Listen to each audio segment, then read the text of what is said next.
Do us a favor, go make Goober emotional. Send him nice words on Discord, Twitter, wherever you have them these days. We welcome ZP to the show. It's time to get into North American action, and Goober has become a favorite for a lot of the streamer viewers here in Deadlock community. ZP, why do we like the Floormen? It's not just Goober, right? No, not at all. I mean, Floormen, it's a roster that has evolved over time to a point that's actually split and cloned, where Floormen at one point was the Hydra Nation roster, and then all the Hydra Nation players, or some of them left and remade Hydra Nation, and actually won the NA tournament this weekend, the Deadlock Freak Fest that went down on Sunday. But Floormen, they, a lot of consistent names in the community, including Goober. Also, a new roster change here today, where I want to take a little bit of time to explain this, because it was kind of expressed to me by the team that it is a big deal. So, Poshy Pop took a step back. Poshy Pop was not kicked. It was very much Poshy Pop was going through some real life things, and as a result, had to take a step back. In exchange, they now have DMB on the roster. I know Zeno got mixed in there. Zeno isn't in the roster, but DMB, of course, used to be one of the main M1 carries for melee creeps and was replaced by Do. Now DMB is taking his place with the Floormen. So a big change there, and also all the love to Poshy for both his content in the community and continual play at the top level. And, he'll be back. Yeah, hopefully, he's able to sort things out real life-wise and come back soon. But much is that Chickpea or Sickpea? What are we calling him tonight? Chickpea. Chickpea it is. All right, the Americans can't spell their names still. Nothing has changed. Deadlock, Floormen, one of our challengers. If you're just joining us, let's back up a second here and show you the format. We do have DMB filling in for the Floormen. DDK, is that going to be enough juice to get them to a championship match? Because here in the challengers, you're playing a best of one against Bird with Clock. Honestly, I have no idea. I missed the weekend's matches where it seems like everything that we knew about NA kind of went topsy-turvy. So I'm glad the ZP was, I'm sure many of you saw him and joined him for the not the co-stream, but the watch party, I suppose, which I guess is a co-stream, of that tournament. So I'm going to lean on ZP a lot here for all of the juice.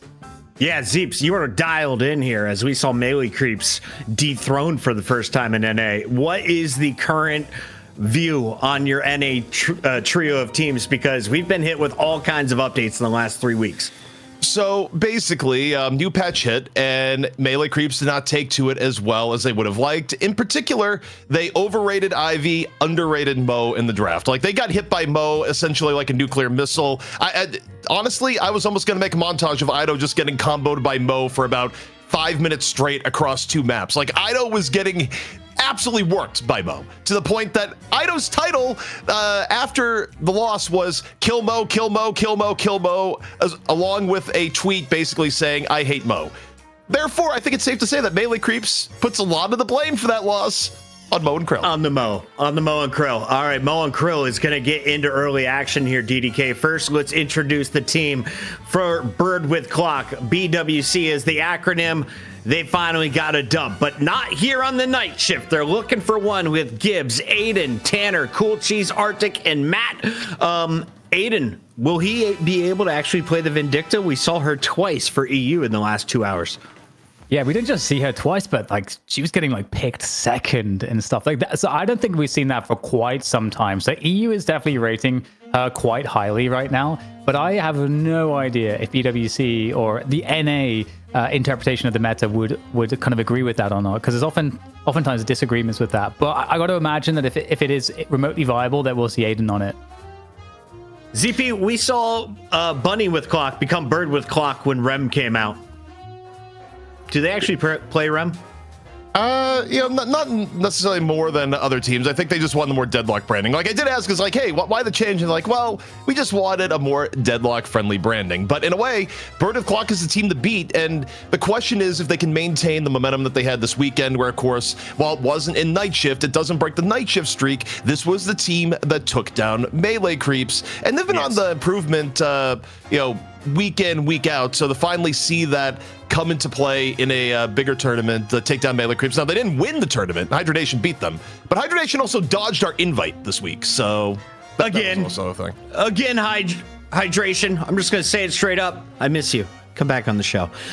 They've been working on things. Clearly, it's working for Hydra Nation. They aren't ready for the night shift, though, as we had a whole bunch more of updates coming out in the last 2 weeks. Let's talk about tonight's match as we get into the draft. We, of course, have to have our 1v1. DDK, do you think that the play style is actually now pivoting towards people like BWC? They said as soon as they see you, they start drooling. That's been from John. We also just heard it from Goober. So with the time to kill going down and it seeming like everyone a little bit buffed, is this going to be a good thing for BWC? I don't know. I feel like it's a good thing for everyone. I actually like the gameplay a lot more, or I'm liking how it's trending. I don't know if you're with me on that, ZP, but I just in general, I actually kind of like the changes. I know stuff has to be kind of tweaked and dialed a little bit, but it feels like the game is a bit, like much more open in terms of what you can play and how you can play it right now. I would say on a design level, most of the changes were really, really cool on a design level. Some of the actual numbers and tuning probably need to be dialed in as expected when you have a patch that's so long that me and Jake spent 4.5 hours going over it on a patch day stream, where the best part about that was Jake is like, yeah, let's try and keep this quick, maybe about an hour or so. 4.5 hours later, he just gets excited. He gets excited over a certain item. We're going to talk it all the way through. Speaking of items, is there anything that we should call out? We have the E-reflections as we take a look at the top prioritized heroes as well as the items in the previous weeks. ZP, for anyone who hasn't played the game since the patch, is there a must-buy? In terms of must buy, I mean, I think, okay, some people just give the meme response to be like, buy the egg. We saw the egg at EU. Play Kelvin, buy the egg. Aside from that, I mean, some of the things that are on top are still on top, like Counterspell, for example, is still probably the most bought green item in the entire game overall. And, as far as the rest of the changes go, we'll see. It didn't really feel like a lot of the changes were as heavy on the item side, although I will say the new weighted shots does feel pretty good overall. Here's a look at the top items. Big shout out to everyone behind the scenes calculating the numbers. Healbane still the top pick. We've got Dispel Magic at the number 2 spot, and they were calling out that certain Yamato, I believe, did not get Dispel Magic. Talk me through these items, DDK. Anything that you expected to be higher or lower on the list? Yeah, I think just in the way that a lot of the abilities were changed and tuned, I think Dispel Magic becomes very important just to get rid of the debuffs and just like, if you get slowing hexed or something and thrown into the hotel, you have like counterplay that's possible for yourself, especially at this level. I think that the heal bang is always good. I think just a combination of anti-heal, investment into the green, as well as ensuring that you can get the ability to sustain off of kills, I think is just very important, especially at this level, where you can actually reliably go and get kills with your teammates because everyone's actually synergizing. But yeah, so for me, this makes a lot of sense. Z, also anything on items? Yeah, one thing that strikes out to me that I should have mentioned before is like greater expansion went way up, and the reason is that a whole bunch of ultimates got way bigger ranges in the patch. Me and Jake were going over it, where our favorite item to test out on stream was greater expansion with some of the changes. Like you get greater expansion on Infernus, your concussive combustion blows up the entire mid-boss pit area, not just like the pit, but the entire sewer, basically. Like some abilities get massive benefit from greater expansion. Including Billy, who used to build it anyways pre-patch, now can get greater expansion and have just the biggest chain gang you've ever seen in your life. People are upset there's not enough eggs on that list. We hope to get the eggs higher. The Fiki egg could be the number 1 item, and you guys could help encourage it into play. All 6 of your favorite players could be rocking a Fiki egg if you donate $25 each. In the meantime, let's watch a 1v1. Tanner versus AVG. Who's winning, DDK? Looks like AVG is got the edge here. Oh, dashing forward with the parry is a smart move, but AVG's too smart for that. Shenanigans. Oh, it's the tan man. It's the tan man. He's done. Unfortunate. AVG walks away with the choice. ZP, we assume he's going to ban first, yeah? We'll see. Oh, actually, no, they decided to go second. So Floormen, okay. They win the Monkrill 1v1. They decided to go second. I think what's safe to say here is that Bird with Clock will not ban Mo. and they will angle for Mo first pick. That's what they were able to ride all weekend long, and it looked pretty good while doing it. Also, as Tanner that was playing Mo and Krill, because like Mo and Krill's stats were so incredibly high that Tanner, who's normally on frontliners, which you usually pick Mo and Krill for pick, he was just omni good in the last iteration. So, and yeah, that's a Viscous ban coming in. Is that a Goober counter pick, or is that just a waste of a ban?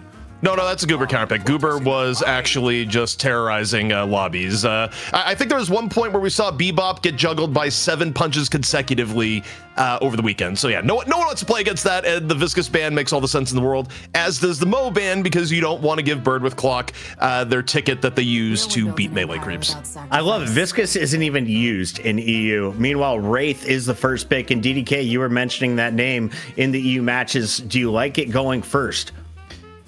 I think Wraith is definitely pretty high value. I think though that there's maybe more. I mean, Wraith's good, but I feel like there's a lot of other stuff for your first pick slot that you kind of want to deny. And if you lose a Wraith, I feel like there's other options that you can get that can kind of make up for that. Okay. Whereas I don't think, for example, like if you lose like the 2 pick at like Billy, and maybe they get like the Silver or something like that, and suddenly, what frontline do you have left? You get like maybe a Shift. Oh, they're doing the McGinnis. Okay. I don't. Okay, it's not just the McGinnis here. It is that shows up as McGinnis first pick on the graph at the end of the night. Just so we're clear about where that happens. That's wild. I mean, she is better now. I'm also gonna say we'll see if it ends up towards the end, because there's a real chance that the Wraith is just gonna get played by DMB. But if it's not, the sleeper pick for, or what am I saying? DMB on Floormen. So they haven't picked their WM1 yet. Floormen might actually go in Furnace. That's the thing I'm looking out for here, especially if they're giving up Wraith to Bird with Clock, and maybe they're going to be picking it towards the end of the draft. But Abrams Vindicta, so not only do you get Aiden back on the Vin, but you also get the classic Abrams Vindicta lane, one of the oldest power lanes in all of Deadlock. Vindicta in Aiden's hands, by the way, probably the coolest clips we have seen. So many incredible snipes from early series. I remember going back to like episode 9. On the other side, Venador was not around back during episode 9. It's episode 29. What is his role tonight, DDK? Venator is like a pretty awesome DPS in multiple different scenarios. I think one of the cool things about Venator is that the gut shot makes him able to be very disruptive to a hero like Abrams, or these heroes that are good at in close quarters, which is normally where you wouldn't want your M1 carry. It's like stuck close quarters with someone, but like a stun into a wall plus a melee, it is like insane burst damage. So Venator's got like some interesting utility compared to some of the other DPS heroes. Pocket is gone, and Kelvin, the main support, also removed by Bird with Clock. So now we lock in for Floormen. Where do you go with pick number 4? Does Doorman actually make his appearance like the chat demands? I mean, Doorman could come into play. Doorman over the weekend NA was getting picked towards the back end of drafts. But okay, this is kind of where I was going to lean to, is that in terms of playmakers, Paradox is above and beyond all the other pick playmaker heroes right now. Like, you like Paradox over Holiday, you like Paradox over Bebop. It is just, at times we were seeing games where if you couldn't get Paradox, teams just wouldn't run a traditional pick hero in some of these games. So I think securing Paradox has higher priority than it's had in the past. DDK, does Yamato get her first win since episode 25? She's 1-7 since then. I mean, it's really possible. I think that this is a nice lineup. Adding Calico too. I think Calico is really, really good still right now. I think some teams may be undervaluing her a little bit, but I guess it depends on what you've got. But like the chase down is possible here between Yamato, Calico, Wraith. I think this is can be, and also the Abrams. I feel like this is a nice kind of tempo pursuit style that will work really well for BWC. So I think that's going to be pretty formidable. Ivy's going to give a little mobility, at least for the escape. And on the final pick, Floormen will lock in. What's your guess, ZP? What are they going to go with here? I'm trying to think what they're missing. Okay, they go Silver the last pick. So Silver was... She's available this late. Yeah, and she was mostly absent over the weekend, but now people realize, maybe she's pretty good. Also, the big change for me on the NA end is that NA was first picking Ivy. Now, I know like some changes came through, but Ivy's still valued, but now is more on the back end of the draft. So a lot changing just a little bit as, okay, Bird of the Clock going to round out here with Drifter. This is interesting. Just in terms of how things are settled. Appearance tonight. Has Drifter had success in the last 2 weeks, guys? Yeah, he's been on the upswing. He was actually getting picked even before the changes, and a lot of people, well, the way it's been described in the post changes, it's not that he got better, it's that he got different and became a little bit more bursty and a little bit less generally good the way he was before the big patch. Great question from the Duck Dude 88 in chat. DDK, will we have a Deadlock LAN before Grand Theft Auto 6? When's Grand Theft Auto 6 coming out? Do you guys? Yeah, they've been saying that for the last decade. Allegedly. That's the big question. November? That's the big Okay. question. November. CP's dialed in. Ooh, that's a good question. I could see us getting open beta before then, but a LAN as well. Yeah. I don't know. That's tight. Maybe a DreamHack I'm going to somewhere? say yes because I want to be optimistic. Yeah. Also, I mean, what's your definition of LAN here? Like, there's so many definitions of LAN. Is it just The getting players like, on a local area network, in theory, Well, in the same room. you could get 12 people in a house before November. If you're talking LAN in the sense of like major That's a boot camp. tier That's one a boot camp. Yeah. We need more. getting major Like a tier one PGLUT production. class. We'll see. That's a little bit more iffy. True or false? Celeste Horn is glued to her head and not growing out of her. False, I believe. Also, speaking of think Celeste, it's a good shout that Celeste is not picked here. Where even in the last weekend, Celeste was getting picked all the time, even if a little bit later in priorities. So the fact that there's no picks nor any bans of Celeste is one of the first times it's actually happened, aside from that one time EU dropped the gentleman's agreement on it. Boom. All right, we hit the 1v1. We've done the draft, and now we're just waiting for the game, I suppose. DDK, if you had to rate our two draftees, who won? Ooh, okay. It's interesting. It's interesting because, man, I feel like it's kind of hard, actually. I don't know, The actually. McGinnis is a hard throw, isn't it? I Can't pick him because of the McGinnis. I want to pick BWC because I think BWC will win. But however, I do think Floormen might have the better draft. So I'm not 100% sure, to be honest. I do think the Drifter ult might be an interesting counter to the McGinnis ult. I think, which is kind of like an interesting concept because McGinnis ult is obviously ridiculous right now. But if you can't see, you can't shoot him. So I'm not going to fence at this. I actually think the Floormen draft is way better, even with the McGinnis. Reason being, Billy, strongest frontliner in the game by far right now. Venator, in my opinion, actual best M1. I think Wraith got overdrafted by Bird with Clock. And you have Paradox, who is still the best pick character in the game. Ivy, whose support is still ridiculous. And the fact is, I think Silver, people are probably overreacting a little bit to some of the nerfs. She even got some of it back in the last mini patch. I'm looking at, and from a draft perspective, I think Floormen actually has a really good draft so long as the McGinnis play is good. Like, that is the main wild card is the McGinnis going to be good? Because if it is, I think the rest of their draft easily beats Bird with Clock. Final question, CP. Are Silver's children cubs or babies? I'll go with Cubs. Nothing else that sounds cuter. Ladies and gentlemen, it's Floormen versus a Bird with a Clock. Rem's not in action, but his friends are. Join us live for the NA Challenger match. The winner moves on to play Melee Creeps for up to $600 billion. Exclamation donate to get involved. Thank you all. Well, I feel like, CP, my position was so non-committal, and I feel pretty bad. So I'm going to say BWC have the best draft of all time, and they're going to smash Floormen. Okay, the pivot. But by the way, I think we're actually pivoting because server did get messed up. I swear to God, like Goober saying Spain, I thought it was a meme, but the fact that we're not in game means that one of the players may have set the server to Spain as a meme, and then no one set it back. Guys, this isn't the Deadlock League. You can't do that.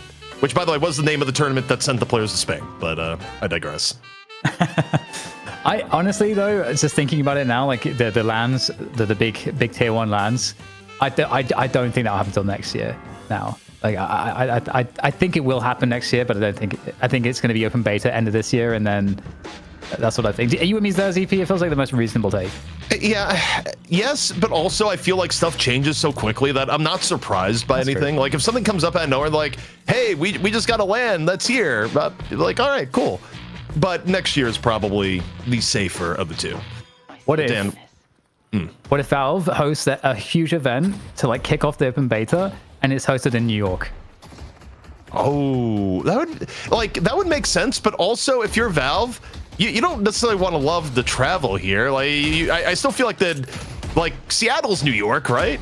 Somewhat. Well, I mean, I guess it's like, yeah, it's a city. So Dan, lane-wise, we got the age-old reunion here for Bird with Clock on the right side. Got the Abrams Vin lane up against Billy Silver, which can be oddly dangerous on the other end. But you know, the age-old lane combos made. Wraith, Drifter getting put in middle, and honestly, it goes back to probably the fact that Drifter is being played as basically a pick hero. Like the fact that you have Cool Cheese on it, who's normally on Paradox, Holiday, etc. Like he is going to start roaming as soon as you hit 2 minutes. I do think Drifter is a lot, or no, I won't say a lot, but like is definitely better with some of the changes that they made. That he, that players count as isolated if they have the Eternal Darkness on them. I think that's a really interesting and good quality of life change for him to make him like less variance heavy. So I'm curious how it's going to look with Cool Cheese, that's for sure. Also, much to maybe some people's disappointment, it is not Aiden on the Vin, but actually this happened over the weekend, so I don't know why I'm surprised. Gibbs is going to be in the Vin, a little bit more supportive, and the Ven pressure on the Aiden at the beginning here, actually pretty severe, and it's going to cause a little bit of a Calico roam coming in from Arctic, like a quick 3-man roam over to mid. No offense, Gibbs, but this man. All right. That's an Aiden the Destroyer fan right there. Damn. That's true. I mean, Bucket did give him a call out, like right at the beginning. so I mean, it makes sense. It checks out. I think it's gonna be an interesting game as well because you mentioned the Billy Silver. I think it's the bowler that really makes it, because I think any hero that has the ability to slow opponents, it's that's like whether it's a captivating read or like the ice beam or whatever, it just makes the Billy like impossible to escape. Also in mid, I mean, maybe a little over aggro to a point of Paradox eating some tower damage there, but mid lane has been getting bullied back. You take a look, I think Aiden just had to go to full heal, and even deeper right now is DMB, perhaps a little bit too deep. Like now DMB on the run, both Drifter and Wraith kind of low here, so they can't commit, otherwise it would have been a kill for Goober, who's easily able to keep DMB safe. I'm looking forward to seeing how Arctic's going to play on this Calico as well. Like I've seen a lot of people in matchmaking, like something the pro players, and also I think also just seeing it in EU as well. It can get really, really oppressive.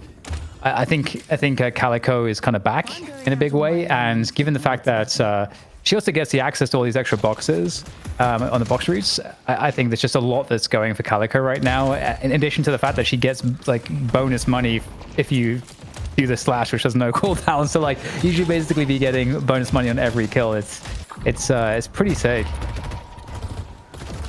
Oh, back over in the middle, where so far, it's not reflected ultra heavily, although it is a little bit in the souls. It's been kind of DMB and Goober having a good time of it. Oh, here's a fun note for chat. We are developing our next Night Shift skin, or, particularly we've given the idea to Aze, and, we're letting things cook. It's one of the heroes in this game. You can guess which one, but we won't tell you until the reveal happens. Sooner than you may think. I actually don't remember which one it was. So, and I'm like looking at the heroes in this game, and I'm like... Exactly. I'm like, You saw the poll. You may have even voted in the poll, is the terrifying thing to be here, Dan. Like, as okay, 3-man room for Bird with Clock into the middle. Quick tether on the DMB, and actually very nice damage from Gibbs, even as he heads out. DMB brought down the half, and I mean, it's just a quick hello, goodbye. You're getting boxes anyways, but you help tax the lane a little bit. Yeah, I mentioned this earlier in the EU segment too, where the health is really a resource that allows you to enables you to have options, and if you have no health, then you have no options except to turtle. So it gives you the people that are playing against the low HP heroes suddenly full control of the boxes, the lane, the creeps when they go to bridge buff, if they gank, like the vision. So these small moments that the pros take to try to like drop the HP pools of their opponents are pretty significant. And there's also different ways they try to do that and to avoid that damage. Also, when production gets a chance after this fight, after Cool Cheese maybe makes a pass here on the left-hand side. We're going to need an egg check. I think it may be the most demanded feature we've ever had in Night Shift, but over the top, Gibbs looking for Goober, just needs a few more shots, puts Goober to ground. We'll see if there's any penalty to be paid here. The Woo comes out, but I don't think Rocker's in a position to drop extra pain afterwards. Looking to hold down the Guardian here. That Guardian's actually very, very low. It's the next wave crash could very well bring it down. But, oh, and there's no seismic slam or anything like that that's been utilized, so definitely a little vulnerability in this lane here for the Abrams. Ooh, okay, look out, they're trying to get really aggressive here, this Silver Billy combo. Like you said, ZP, it's quite oppressive. Yeah, I think on the same note, though, you always have to respect what Abrams Vindicta brings, just because the combination of just being able to go tether charge or charge tether, versatile. But okay, if we can get a hold on items for a moment to check for the egg. Just a good old egg check. Even as things are about to heat up, looking. I see no eggs. No eggs to be had here, Dan, as DMB pulls out the crossbow in middle. Heavy barrage, meanwhile, going on the side lane. Catches Arctic, and this is new Power McGinnis. Her ult has never been stronger than it is right now. If she's shooting, you just gotta run.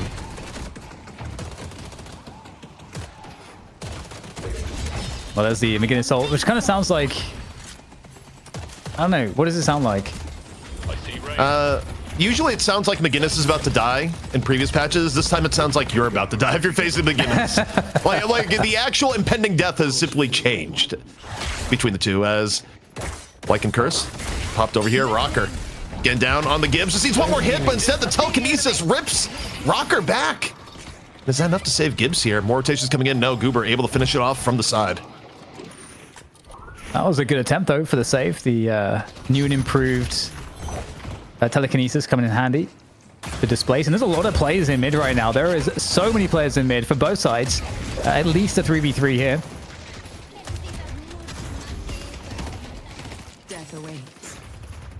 Come back and forth.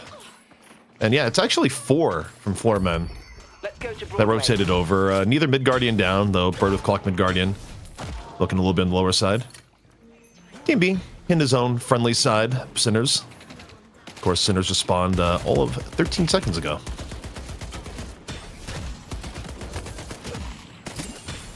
And it's weird, they're 4K behind Bird Clock, yet they have the best draft of all time. So that's a bit weird. You went on all of there. You're like, yeah, I'm not really sure. And then, you know, we took a while to get into the game. You know, someone might have put us in the Spain servers, and it's like Bird with Clock, best draft of all time. I think for me, when I look at the Floormen draft, I think it's just solid across the board, especially if you're getting like Ven, Paradox, and Billy. Like, you're getting the best in class on multiple different roles, and arguably the same for Ivy. Support-wise, I think support's a little bit more varied, especially with the rise of Kelvin over the last few days. But yeah, the Floormen draft, realistically, a lot of the question is McGinnis worth first pick? Which they took her on, and you know, so far, League's been doing all right. Yeah, and I mean the tempo that you can get out of the ults and also the heal is pretty amazing. It's pretty damn good because it does so much damage that with the right synergies there, you know, it's hard to stop it. You have to find a way to like just interrupt it, knock it down. I do think the Eternal Darkness is actually an interesting counter. Big fight again here in mid. A good airdrop to throw the Billy AVG back to safety. He tries to re-engage in the fight with the barrier. And it's looking like a pretty crazy brawl right now as the follow-up from AVG is looking in there. Oh, able to just catch with the bats. The cool cheese, as he was on the escape, and it's looking like Bird with Clock here. It might be coming out even, depending on this final kill here. The chase down. Okay, not even. That was a brutal kill towards the end. Yamato just tried to go up the rope, and Rocker's sitting up there with the shotgun at the very top. A little bit painful. Also, I failed the eyes test. People are saying Xeno had egg, so you know they're small icons. I saw it, DP, when you said it, but I was like, you know, I will not correct him. No, you should correct me. Like, it's like, how are you sitting here with 4 eyes and not a single one of them actually saw the egg? Like, what are you doing? But that makes sense, because Xeno was buying it, one of the only people to buy it this weekend, too. But chase down here on the left. Ivy and Billy and McGinnis all collecting together for Matt, who has absolutely no recourse out of that one. And it looks like, it's not going so well now for Deadlock. I was trying to be optimistic with that mid battle. But I might have to abandon my previous statements because Walker's going down. At 11 minute before the 11-minute mark, Walker went down. That's not good, ZV. That's really a problem. Also, when it comes to trading out, getting a Walker down early is very, very high value as, hold on, Cool Cheese in all sorts of trouble here, off the zip line, finished off, D&B Rocker, a part of it. But yeah, if you can trade Earn for a Walker, the very first Earn, that's a worthwhile trade. Second Earn, it's more of an equivalent, depending, so long as it's not mid-Walker. But macro-wise, very keen decision by Floormen to say, yep, you can take the Earn, we will just take first Walker. It's definitely a huge win. I mean, it's going to apply so much pressure on the map and give a lot of extra map control. And the thing too is that it's not going to stop there either. The push that's possible with the tools at their disposal off of the McGinnis ult as well, and the Ivy and how Ivy can control space much more effectively now with the new entangling web or whatever it's called. I'm all alone out here. What is it again? It's entangling something. I went over this with Jake earlier. Are you talking about Ivy names here? Yeah. Yeah, entangling is now. Now, Watcher's Covenant became Kudzu Connection, which people are still going to call Tether or Connection. Because if you call Kudzu, at least for the next 6 months, it's just going to confuse the hell out of people. It's like, what, you mean the stuff you throw that used to be a bomb? It's like, no. Those are Entangling Thorns now, especially with its new level 3 ability. But 63k to 70k, and a little bit worrying for Bird with Clock. Farm distribution, not bad at all for Floormen. But here we go. Cool Cheese going to pop the Eternal Knight here in the middle. Baby Givo, not fearing it whatsoever. Dropping the Chain Gang. Focus fire here on the Tanner, who gets absolutely smashed in the middle, and also at risk. Arctic on the Calico. I think able to get away from the worst of it, as you still see League blasting away. Headed to Broadway. Yeah, Floormen looking in great stead here, defending the left side Guardian, but that's going to be taken out. But is there any kills to be had here to punish this Guardian take? It doesn't look like that's possible. So Deadlock will be able to escape. Wait, McGinnis chase down on the left. Okay, it stopped. Also, can we get a Xeno egg check? I'm pretty sure Xeno probably broke the egg open by now. Xeno was using egg to get quick Tesla bullets this weekend, but we'll hold on to that here as left side again turning into a bit of a skirmish that ends as quick as it starts. And yeah, the egg is gone. But there's no Tesla bullets this time either. Kudzu Connection. Man, that'd be a great that's a great team name. Actually, the Kudzu Connection. Anyway, McGinnis ult is coming up soon, CP, and to me, in my head, that means that we'll get another Walker push. Very likely. I mean, at the very least, it's something Bird with Clock needs to respect, because in terms of earn trades, Earn for Walker on first Earn is a big win for the Walker team. Earn for Walker on second is more of a wash. I mean, depends on the state of the game and where it's at. But given they have a little bit of a lead right now anyways, I would not be surprised to see Floormen just ignore Earn, go for Walker push. But we'll see. In 30 seconds, we're going to get a little bit more illumination onto it. Or by the way, take a look at the Billy itemization here. Fortitude is back. Heroic Aura now being built on Billy. You know, historically not a very common item on him, so Let's go to Broadway. Things are changing. And so Mid Guardian is still up here for Floormen. That needs to be dealt with at some point. It does enable a lot of extra control on the map, and the Urn is spawning next though, so that's going to be more of the priority. Second Urn is a huge objective. But the bridge buff's coming up as well. And there is the Urn dropping, and who is going to be able to grab this one? Obviously, big grab for the Bird with Clock team, who've managed to do a good job coming back on some of this deficit. The Flying Strike is in there onto the Venator. That's a good player to find early if they can possibly get him down. Bird with Clock, though, looking to try to chase down all these players as deep as the Walker. They're falling back here, Floormen. They'll lose DMB. They're caught off balance here. Goober goes down as well. Big moment here for Bird with Clock. Also, they don't get anything for it. Instead, League, who is pushing left lane, which they already had the Walker down, has to do a late rotation now to defend right side Walker. League comes out, immediately hits the heavy barrage, so all this is going on. So we're taking a look at Billy chasing down Vin off in the back line, and AVG is like real deep behind enemy lines, and also somehow in the midst of all this, okay, Zeno picks up Burn, has to immediately drop it, goes for Stone Form immediately. Yamato, though, a little bit deep, gets stunned for a long time off the Stone Form, ends up getting bursted down, so Matt diving a little bit deeply, even as AVG gets caught. Zeno now, 180 HP, and a Dream up over the top. Lycan Curse about to fade. Beginner's heavy barrage long gone as we see Aiden right now trying to clean up a little bit of the scraps, and a fight that is going to see Bird of the Clock not only pick up some kills, but also get earn control at the end of it. But, okay, Cool Cheese just stays a little bit too long. Okay, 90k to 90k, we're all even. Seems like, to me, CP, the best draft is looking kind of good.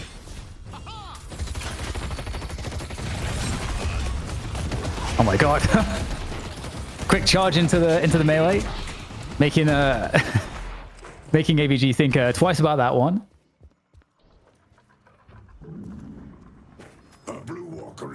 Beck.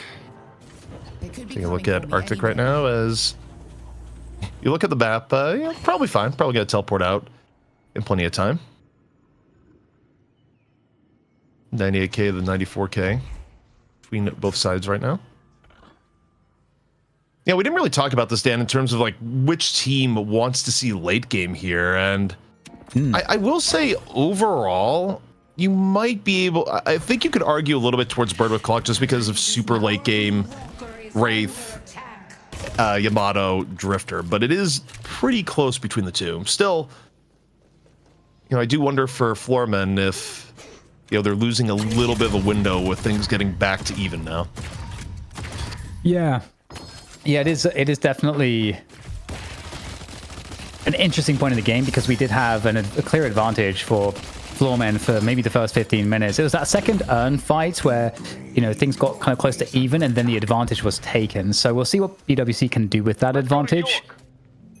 As you know, now obviously, you know, they need to kind of try to remedy the objective deficit that they have. They're down in Walker at the moment.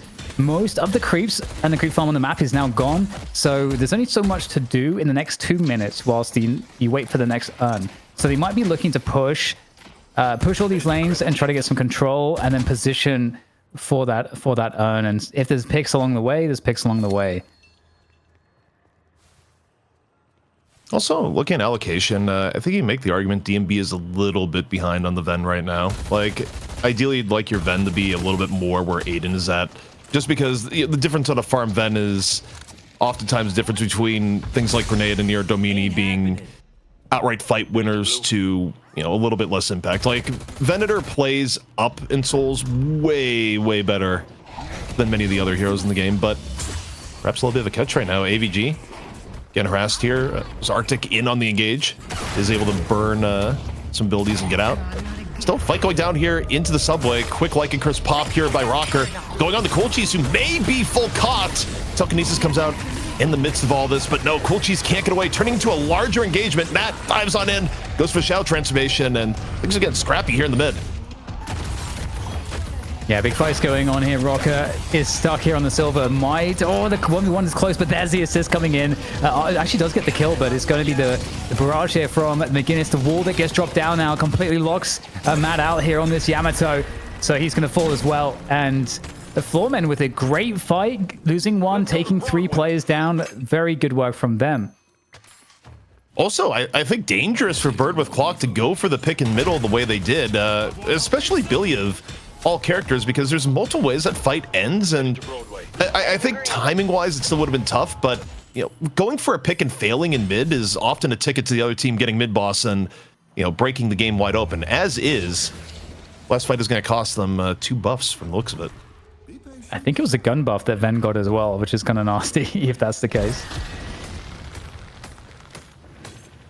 Okay, maybe AVG just looking for the quick Urn snatch and is going to get it without much of any contestation. So also in middle, they're looking for a grab here on the Zeno. Zeno in real danger and gets caught. Really nice pick off to get prior to Urn turn. And so, because now you kind of have to wait 30 seconds and defend mid at the same time as Bird with Clock now looking to seize the opportunity, perhaps. Yeah, could intercept. That does actually create a lot of this disruption and the confidence is lost on this Urn turn. And I think it was picked up again by AVG on the Billy. But they got bigger problems here. They're going to lose the left side Walker during all of this. And control of the right side deposit lane can be picked up there by Corchis on the Drifter. And the fight's going on here. The chase down into Silver. Silver goes down. These players around the urn are also in very much trouble. Rocket will fall indeed. And AVG picks up the urn, but there's a lot of kills and a Walker that was traded for that urn. In the end, it keeps Floormen even, but they lose map control and presence. I also... Losing the Walker here is a little bit unfortunate too, just because Bird with Clock was getting to the point where they were getting closer to being slot locked. That was the first Walker they had in the game. Getting them a slot that is sorely needed at this point, especially by Aiden. So, important pickup for Bird with Clock as the game still ends in a relatively even state. Both teams down one Walker. And otherwise, Dan, it may be a little bit sleepy for the next few minutes until next Urn and buff spawn. Yeah, it's interesting because Aiden is now on parity with DMB. DMB's caught up quite a bit. So that puts, that's an answer to the question that you talked about earlier with respect to the soul discrepancies there. And so it does make it so that it's going to be interesting to see how the scaling really works here. Because as you say, if DMB can remain competitive and challenge Aiden in that respect, then the game is going to be a lot harder for Bird with Clock. And so that's also something that BWC kind of gave up as well. I think in clearing up the space, it gives Wraith the ability to farm much faster and get further ahead. But it's going to be a swap here in this mid engagement around the mid Walker. Oh, the Echo Shard Stone for taking advantage of the longer Ivy stun. The new Ivy build actually just picking off Arctic. Big execution in from Xeno. Tanner charging in a little bit late.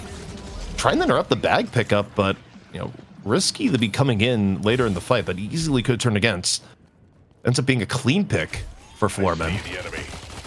Not enough to go mid here, though, just yet.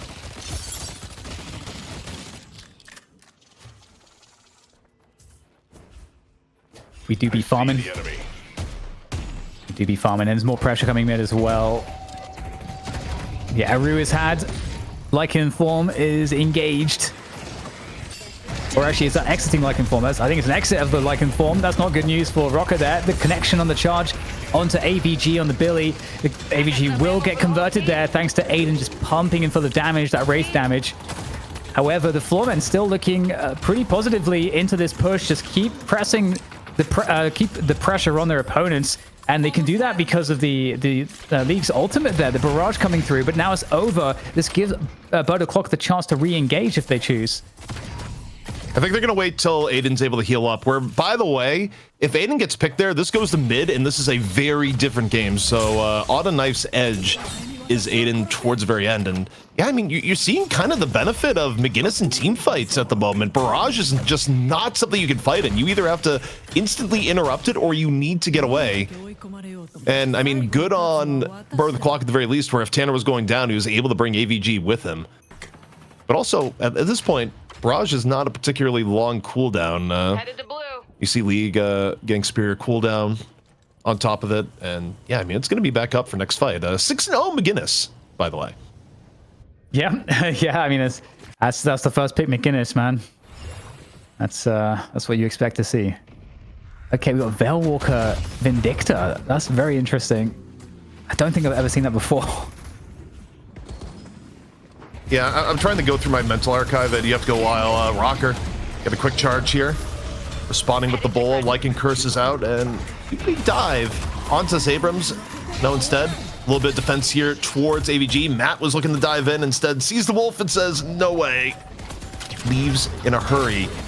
Looking now towards DMB. Lands a grenade here on the mat. Remember, no shout transformation left. Ir Domini, crossbow is out. DMB connects. Matt goes down. But this is going to be clean. You've got Tanner coming in from the flank. Finishes off DMB. Trades abound as League lets the heavy barrage fly one more time. Xeno stomps all over Aiden. And Bird with Clock is getting the raw end of this deal here so far. Valiant effort there. So much damage done by the Abrams. Great play there. And now it's going to be down to Corchis. He's getting completely mugged here. He's just under so much fire and pressure. Multiple players are stunned. That's it. That is it. Goodbye. There's some inevitability where you're out of dashes and you see Ivy just transform the stone on top of you, and you're about to get hit with what is now a heavier nuking and longer stunning ability.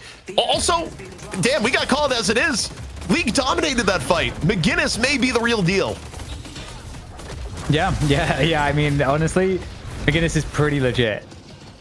The damage is crazy. I mean, already there was a lot of utility for the heal and the wall. Those are already two very good abilities. But when you add in the barrage, that does ridiculous damage. And also, of course, we've got the unstoppable, so that you can't interrupt it. It's a problem. You need to curse. The interesting part here, Floormen decide they don't want to finish mid-boss. Now the scream goes off, and Bird with Clock decide they want to go in. Did Floormen just want the engage fight? And as they go in, okay, Heavy Barrage is out. Unstoppable on McGinnis. And I can't think of a deadlier ability to be stuck in pit against, causing a full-on retreat here from Bird with Clock. Mid-boss down to a very small amount of HP. Link still gets Matt through the veil. The barrage just keeps on going, Dan. And now mid-boss about to go down. Rejuve in play. Okay, they're going to try to dive in. The barrage is gone. There comes the wall. That's 2, 3 Rejuve crystals all connected. That was a very heroic steal attempt, but it won't come up with the goods. 10k soul advantage. It's about to get a lot worse for Bird with Clock here. Floormen looking to hunt them down as they retreat from that mid position. I'm not sure if they're going to be able to get these kills here, but it doesn't really matter. They're going to certainly get both walkers off to these Rejuves. Things getting rather dire for Bird with Clock. And, at the beginning, Dan, the only question I had for the Floormen draft was, does the McGinnis perform? And as it turns out, not only was McGinnis picked in the first round of picks for Floormen, but McGinnis has performed so far.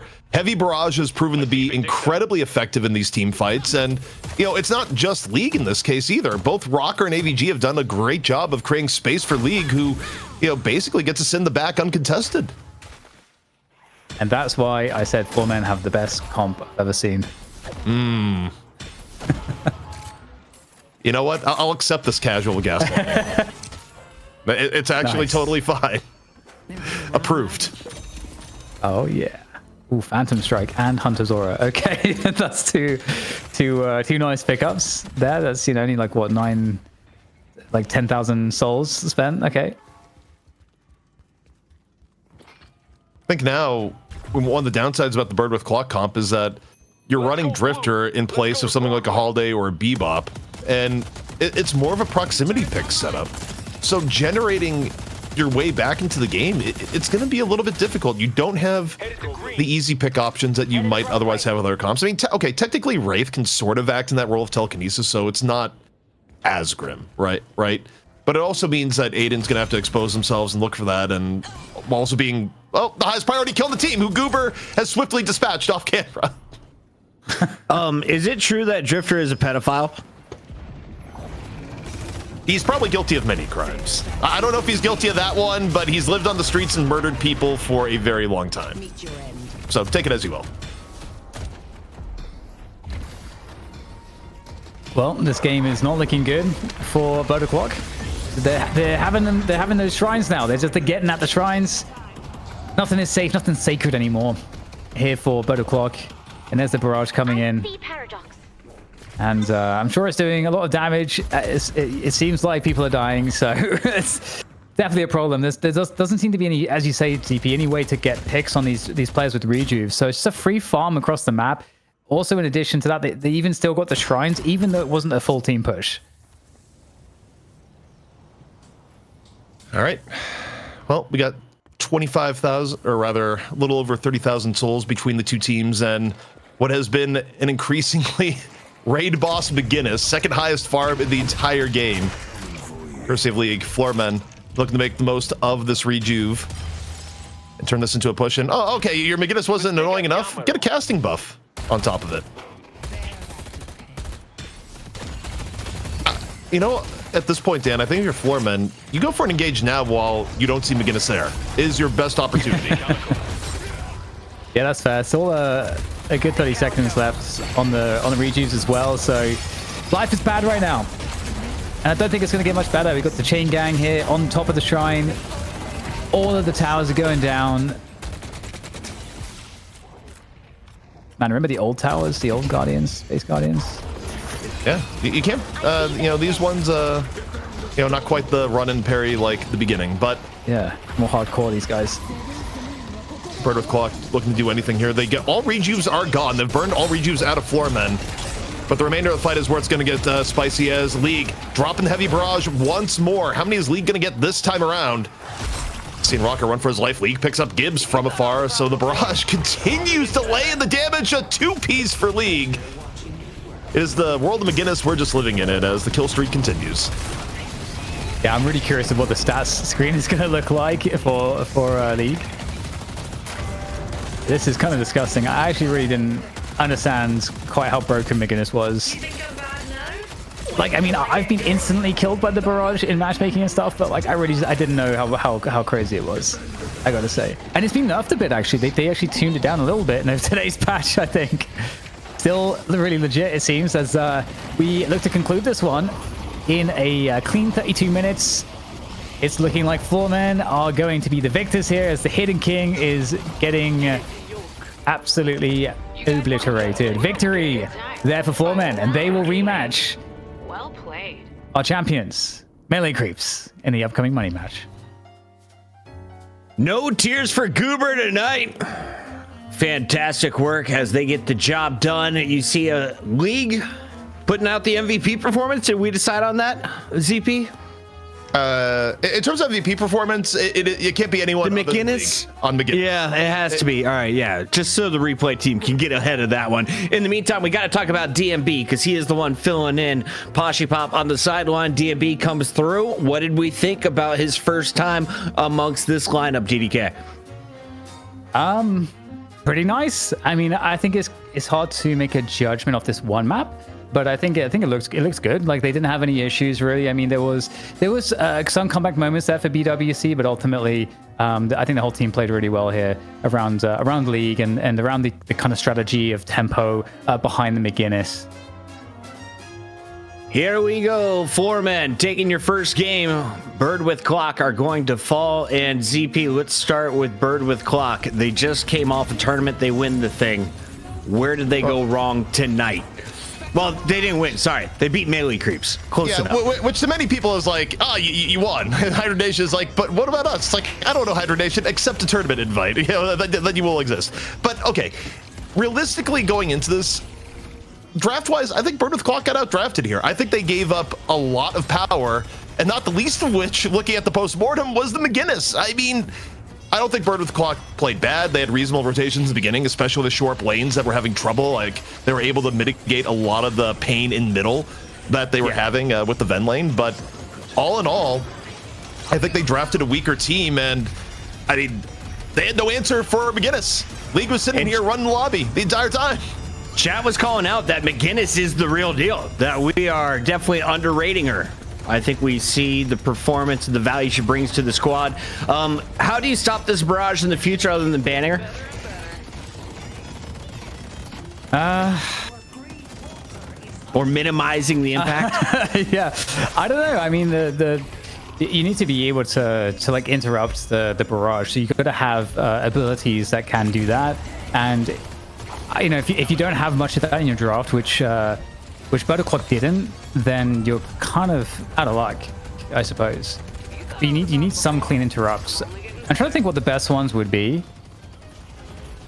What do you think, ZP? I mean, in terms of interrupts, you did have an Abrams on your team. You had Wraith as far as like putting McGinnis into a bad position. Like, you had options to get on the McGinnis. The problem is the late game when the Unstoppable's there, you're not going to have much to deal with it. But also, if you stop and think about why they had issues, well, if you let all the premium frontliners go to the other team, or in this case, you let Billy go to the other team, I think you're going to get zoned out to the point that the McGinnis does have space to make things painful for you. So I think even just grabbing the Billy in this draft and not letting Floormen have it probably makes a difference in the amount of pressure that you're able to apply to the McGinnis. We take a look at all of the builds, anything that stands out. I know we went through the EU items. The drafts are definitely different here in NA. Are the builds different as well, DDK? I wouldn't say so. It looks pretty standard for the heroes that we're seeing for the most part. I think the most fun thing is just seeing all the lightning scrolls, but that is kind of how you play. But like that's pretty common for both Ivy and for the McGinnis. So, but it's so irritating as well. I think it's really strong, honestly. You said Billy is one of the strongest frontliners. You give him Silver, Venador, McGinnis. What else would you add to this lineup in an ideal world for the Floormen going into the championship match, ZP? Honestly, I don't think you change much at all. I think they got best in class the whole way through. I mean, maybe draft-wise, you could argue, getting Abrams over a Silver if you really want to. But I don't know. Overall, I think this comp really, really worked. I think Floormen got everything they wanted. I don't think they'll get everything they want against melee creeps. And, for Bird with Clock, it's a little bit bittersweet coming off the weekend where you break melee creeps' streak overall in North America and then, run into a brick wall of Floormen with a new roster to boot, where DMB, I thought, looked pretty good for his debut game with the Floormen.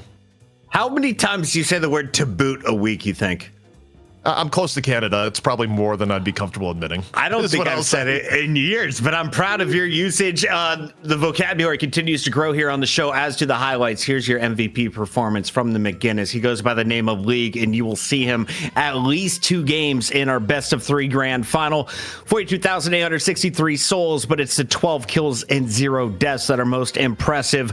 What did you see from League in this best of 1, DDK? It's just a lot of very solid pressure around the ults. Obviously, that's what this is all about. Making sure that you have a strong early laning phase, and then building into this crazy ult build. The Unstoppable comes online as well, so you can't really interrupt it during these fights.